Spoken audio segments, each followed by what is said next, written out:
Ok, za kraj još najnovija i veoma kritična observacija. Milenko Pavlov je pravo bijesan. Ovo je, da je Jugoslavija zaista bila, pardon,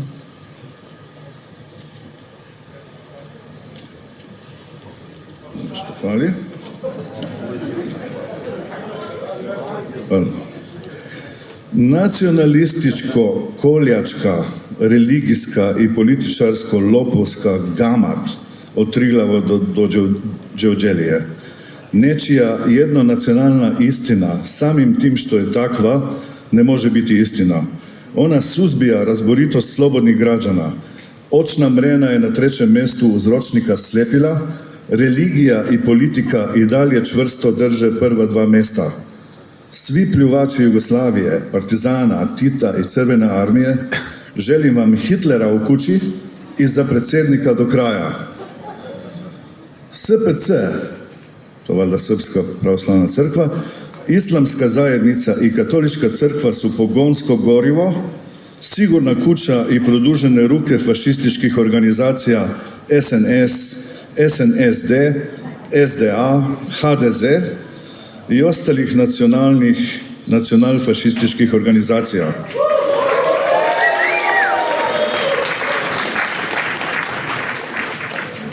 Za revizioniste, nacionaliste i poražene snage stradanja počinje na kraju Drugog svjetskog rata, a oslobođenje od fašizma za njih je početak okupacije. Od smrti J.B. Tita kreće čerupanje. Od smrdljivo nacionalističko-religijskih ratova koje političarska gamat zovu građanski rat 1990-ih kreće i ne prestaje do danas. Opšti nacionalni lopovluk, seljakluk, džiberluk, krkanluk i tako dalje. Počevši od Slobe preko svih ostalih funkcionera. Jugoslavija je bila zakon za sve ove samostalne, suverene, nenadjebive i tako dalje državice, religijsko-nacionalističke i mafijsko-političarske torove i obore za ovce i goveda, koje kao države ne bi ni postojale da nije bilo partizana, Tita i Juge.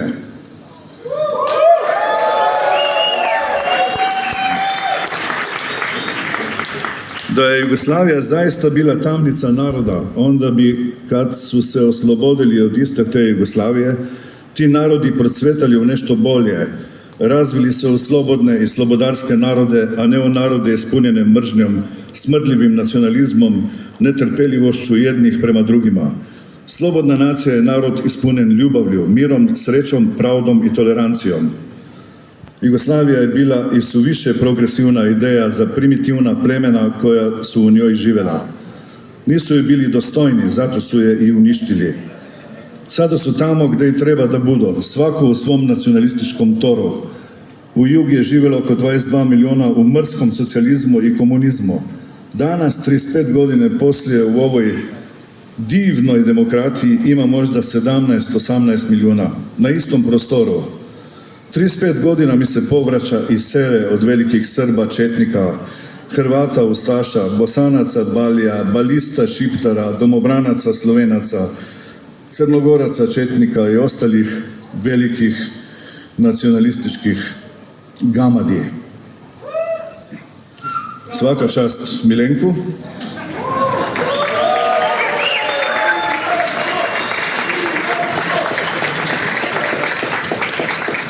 Hvala ti za ovu iskrenu i preciznu analizu stanja stvari, nemamo šta dodati.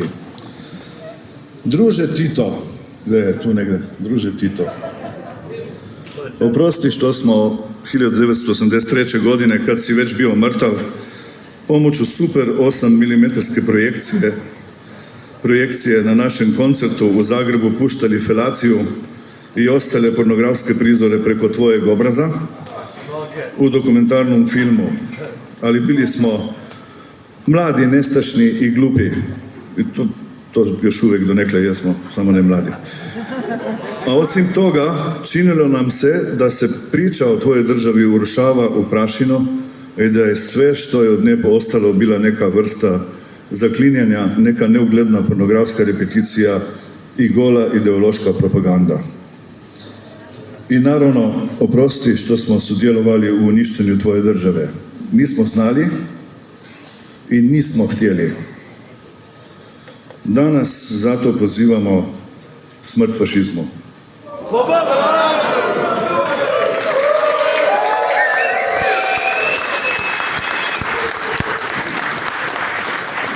To je bilo dobro. Smrt fašizmu! Smrt fašizmu! Zik!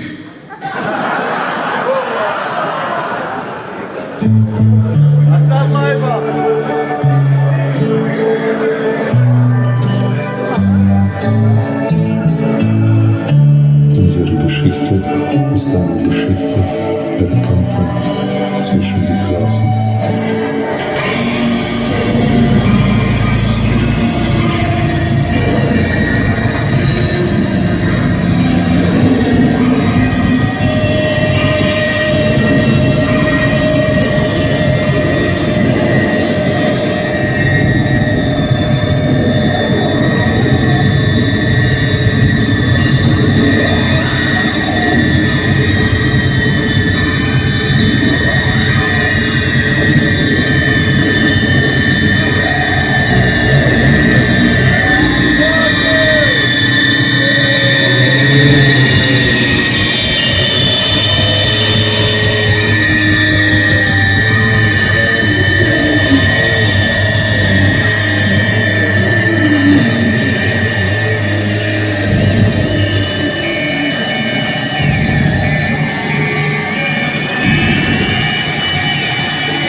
Istorija svake zemlje postoje velike religije. Veliki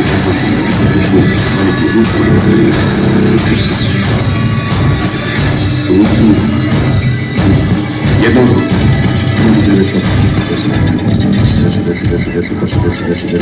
budista bez svakog ustaja i njegovu Jugoslavija je svjetske za sve različite u glavu socijalizam,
Полет на вашу форму, полет на вашу.